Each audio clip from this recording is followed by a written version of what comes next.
we've got some great folks and great leaders in the state of Illinois on all levels. Not perfect, but working to get better. And one of them is a guest that we've had on this show, been privileged to have on this show before, and is one of those leaders that leads from the front. And I appreciate, once again, having the opportunity to speak with the head, the president, CTU, none other than Stacy Davis Gates. Good morning, Ms. Gates. Welcome to the show. Good morning. Thank you for having me again. How are you doing? I'm good. What are you doing this April 3rd morning, 2025? What are you into today?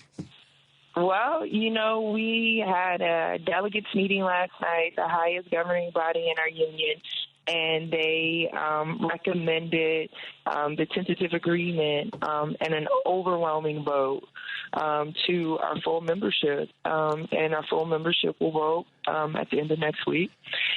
In between now and then, we're going to have, info sessions to kind of break the contract out for them. But really an unprecedented meeting with people. I had, veteran teachers, Black women who worked in the district, since Paul Vallis was the CEO. And they got up there and they talked about the cumulative nature of this contract and what it represents to them in terms of all the fights over, the last 15 years at least, that our union has been involved in. I think about the Diet High School basketball team. Their state champions this year. But that school was on the closing list. Like, Rahm Emanuel closed that school. People were on a hunger strike for over a month to get it off the list. And then, little known fact maybe is that we took that school to the bargaining table in 2016 and they got a designation as a sustainable community school, which means that it received more human resources and financial resources. So the cumulative nature of this work, this struggle, our organizing and our negotiating, I think you can see it in Diet most impressively, to be honest. A Black neighborhood school, high school in Washington Park was given up, left for closing, and now it is blossoming. They have art classes. At one point there were 15 kids in that school. They were taking physical education online, and now they are winning academic and athletic awards. It's investment, it's care, it's love, it's, all hands on deck. Yep. Those hunger strikers were grandmothers and teachers and organizers. It's what's so amazing, and for you guys who don't know, I have to be respectful and also informative. Stacy Davis Gates is the president of the Chicago Teachers Union. She's been with us before, and she's one of those folks that, like I said, leads from the front. And so those who might not be in the Chicagoland area but understand the importance of education, she is one of those people that makes sure that through her leadership that the teachers are taken care of. But as the teachers are taken care of, that means the students and the schools are taken care of. What a novel idea for this country to take on. Let's take care of our teachers. Let's take care of our school systems, which is indirectly yet directly taking care of what? Our children. And I am so proud of the fact that you've leaned in and worked hard to make sure that this has happened. Some of the things that are taking place, and you can maybe get a little bit more into the details. But if I understand this correctly, it's a 4% raises for the first year of the contract, and increasing in subsequent years. Let's talk about the numbers a little bit in terms of what actually happened. Look, members are receiving the highest raise that they have in a generation, to be honest with you. And it's basically in line with most of the public employee unions have gotten in Chicago in the last couple of years. But it's a 4-year contract. The cost of living increases at 4% tied to inflation. And so, that gives members some stability there. And it also sets a wage floor for the paraprofessionals in our union. These are the women who, do the support work, 80% female, over 80% Black and brown women. These women will earn no less than $40,000 a year. We've also increased the number of support staff in our school communities, which, also helps us address the needs in our students' IEPs. It helps address the needs of small group instruction, especially in the early childhood spaces. And they have increased job protections. I think that's the crown jewel of the bread and butter part of this contract, if you will, is because that those women have more stability in their household incomes. People make a mistake when they forget that women are heads of households. This is not supplemental income. This is the income. Yeah. And so these women have an opportunity to have some stability there. But I think what's important, especially for your national audience, is that the Chicago Teachers Union over time has used the collective bargaining agreement to address what's needed, not just in the classroom, but in society.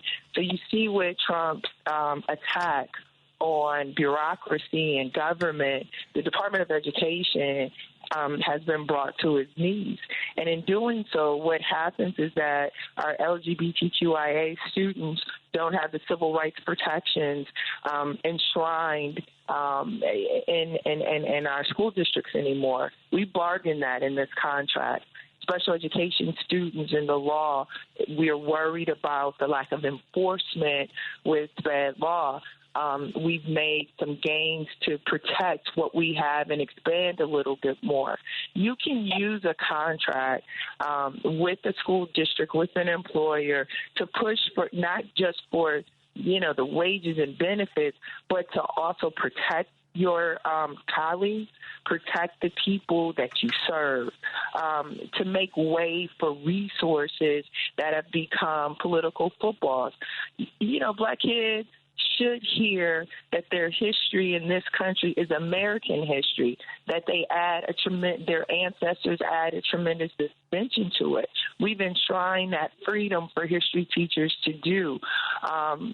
There's just so much you can do with the collective bargaining agreement, and we better start evaluating, especially as workers, what other ways in which we can fortify our democracy. At CTU, we think it's through our solidarity, making sure that we have sanctuary protections that not just say these are sanctuary schools, but provide the resources to implement the policy. So when federal agents do come knocking at the door, which they did, some months ago, that people are prepared to spring into action. And quite frankly, that's what did happen. Young people were protected. And thank you for breaking that down. One of the things that pops into my head all the time about this sort of about the Department of Education as it relates to the perception of what people think that it does versus what it actually does and who's impacted by it. So many times we hear these federal agencies are only there because they're helping minority people. So we have to cut them because there's waste, fraud, and abuse. And it's become like this meme, waste, fraud, and abuse. But the target, in my reading and understanding, is it's spread itself out. So the target may have been by people who want to cause harm directed at a particular community or communities. But now what we're seeing when it comes to education and the Department of Education is that it's going to impact those folks who are privileged in certain suburban communities where their kids don't go to private schools. Am I right or wrong there? You're absolutely right. That's why I highlighted special education. That's why I highlight LGBTQIA students. Yes, the Department of Education has been a valuable safety net for Black children, for children whose families, live below the poverty line. Those things, have been a benefit. And those things have also been a benefit for white children who need special education services, and school districts either don't have the funding to fulfill those needs, don't get the funding, or don't prioritize. These are ways in which we've built policies over time to protect real people. And real people come in all shapes and sizes and colors and socioeconomic status. So this idea that the Department of Education was only a safety net for the others is deeply problematic, especially because of everyone benefits. Like when you think about Title IX and how it speaks to the equity and resourcing sports through gender. But Title IX also protects young people on campus by creating protocols and safety rails to address sexual assault as well, right? It doesn't matter what color or what gender you are, predators are predators, and they need to be punished, to be honest with you. What the Department of Education has done over time is create guardrails, policies, protocols to make sure that young people who are assaulted have the support and the space to make a claim and to get justice. Those things get wiped away, too. So it's not just Black people, immigrant children, bilingual speakers. It is also Americans, everyone. This othering of our society has really and truly made us more susceptible to these attacks because of how people have been led to believe that the federal government helps. But look, government is the infrastructure to our country. It is created to promote our democracy. That's why using a collective bargaining agreement to reaffirm the point of our society and collective solidarity is important. So while the Department of Education is rolling away these things, our contract is strengthening them within the district. And look, and deep respect to the Chicago Public Schools and the city of Chicago for being available to say yes to these things as well. And in doing so, reaffirming their commitment to protect our young people as well. That's definitely a universal win. And this contract has many of those, from lowering class sizes for our students to making sure that women are paid equitably, to also making sure that young people have, more funding for sports programs. They'll have buses and uniforms and equipment.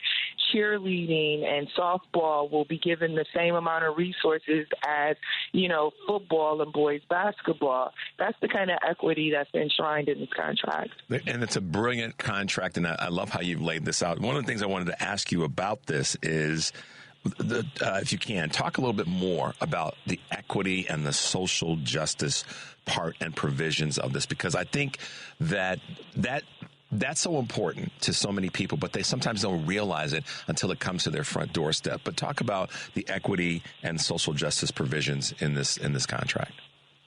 Well, I'll talk about it through a common good subject of bargaining. So we have two. For the very first time, we've negotiated with the district a way in which facilities, the renovation, the rebuilding, the refurbishing, it has to have some guardrails and look like sustainability. So we have put very clear language in the contract that speaks to making sure, number one, our students are being trained in sustainability. So our CTE programs, how many students can we get trained up? Can we get solar panels on schools?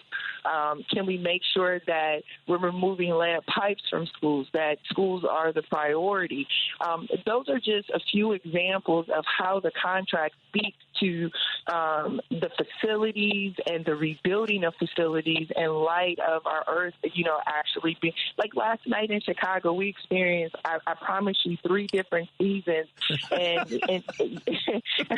from the morning to the afternoon, And so there's something really happening here. And so how do we respond to that? You saw school districts across the country releasing students because of the heat wave, because their facilities couldn't support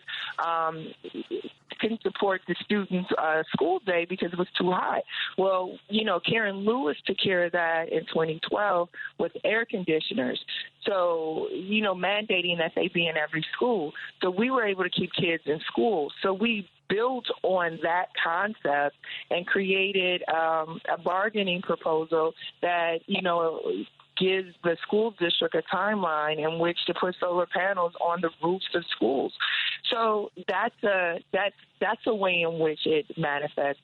Another way I think it manifests as well, and we've said this a lot of times, we have students, a lot of unhoused students in the Chicago public schools, an estimated 20,000. The vast majority of them are black students. How do you do homework when you don't have a home? I'm sure people have heard me say this before. What we've done for the first time ever is bring every agency together that the city has under its purview, that the district has under its purview in terms of departments, and we are making them work with us to find support and resources for these students and their families to obtain housing. It's not just here is something over here and here is something over here. How do we create a staffing model that helps people in the buildings pull all of these resources together, makes city agencies listen and respond to the needs of those families because they're CPS families, so they can get the resources, using our contract as a conduit to put people in homes. That's another component of this contract. Look, I know people say that CPU does the most. They are absolutely right as I stand here, completely exhausted. And we also say, though, that, our young people are our future. There's songs about it. Yep. So prove it. That's right. Prove it. And I appreciate you saying that as we wrap up. I mean, this is why we've got to commit, you and I have to commit, and our folks, to having this be a regular part of our conversation, because this doesn't go away. And the work that you've done to get the committee to this point and to get this contract to this point is just astonishing. And I appreciate you and Cory Booker have been doing some work this week. So we appreciate all that Cory Booker is about that life, isn't he? Isn't he, though? Oh, my God. You may have heard me say this earlier as we wrap up. That don't let what he did in terms of caring for this country, caring for all of our citizens, caring for all of our children, all of our folks, be something that's in your rearview mirror. Keep it present. And I say the same thing about you, what you're doing here locally, because we are a spotlight city. For good or not good, we are a spotlight city. I'm going to say for the good of what we can get done when there's collective bargaining, when people come together and make things happen. And you've represented that for a long time, and more specifically in the recent weeks with all this negotiating that you've done. So I want to give you a big high five and a big hug to let you know that we appreciate that work. Let folks know how they can find you as we wrap up, and I'll just tell you this before we go get you some rest now. But let folks know how they can find you, Ms. Gates. Listen, but before I get to rest tonight, we're going to be celebrating Karen Lewis at the Union. There's an event there. Yeah, there's a book event there this evening where we'll be discussing her legacy. And it is important to discuss Karen. I'm going to give this the last. People will find me. They just type me in, whatever. But, here's the thing, and this is important. Karen Lewis gave us a blueprint of leadership for moments like the ones we're in right now, where there's a very, particular neoliberal leadership in this country that acquiesces to the ridiculousness of the right wing.